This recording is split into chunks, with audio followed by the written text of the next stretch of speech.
పవన్ కళ్యాణ్ చాలా సిస్టమేటిక్గా అన్ని డిపార్ట్మెంట్లతో రివ్యూలు పర్ఫెక్ట్గా చేసుకుంటూ వెళ్తున్నారు. బట్ ఆయనకి తెలియకుండా జరుగుతుందా లేకపోతే ఓవర్లుక్ చేస్తున్నారా అన్నది ఇప్పుడు ఆయనే ఆలోచించుకోవాలి. పంచాయతీరాజ్ శాఖకి సంబంధించిన వాళ్ళే ఫీల్డ్ అసిస్టెంట్లు అనేటువంటి ఉద్యోగాలు. బట్ అకస్మాత్తుగా ఈ ఫీల్డ్ అసిస్టెంట్ అని ఎవరు తీసేస్తున్నారో తెలియదు. ఇప్పటికే 2365 మంది 60 మందిని ప్రభుత్వం తొలగించిందంట. అధికార పార్టీ వేధింపులు తాళలేక వివిధ ప్రాంతాల్లో కొంత ఆత్మహత్యయత్నం చేస్తే 8 మంది ఫీల్డ్ అసిస్టెంట్లు 4 చనిపోయారు కూడా.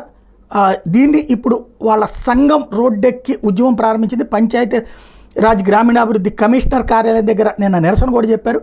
ఏపీ గ్రామీణ ఉపాధి ఫీల్డ్ అసిస్టెంట్లు యూనియన్ ఈ ఆందోళనకి దిగింది. అది సిపిఎం అనుబంధ సంస్థ కాబట్టి వాళ్ళు ఊరికినే వేగ్గా చెప్పేది ఉండదు, కొంత ఎక్స్ప్లాయిట్ చేయొచ్చు. బట్ అసలు విషయం ఏంటి అన్నటువంటిది తెలియాల్సినటువంటి అంశం. ఇప్పుడు అది పవన్ కళ్యాణ్ గారికి సంబంధించినటువంటి శాఖ అది కాబట్టి అసలు ఆయనకి తెలిసి తీసేస్తున్నారు, తెలిసి తీసేస్తున్నారు.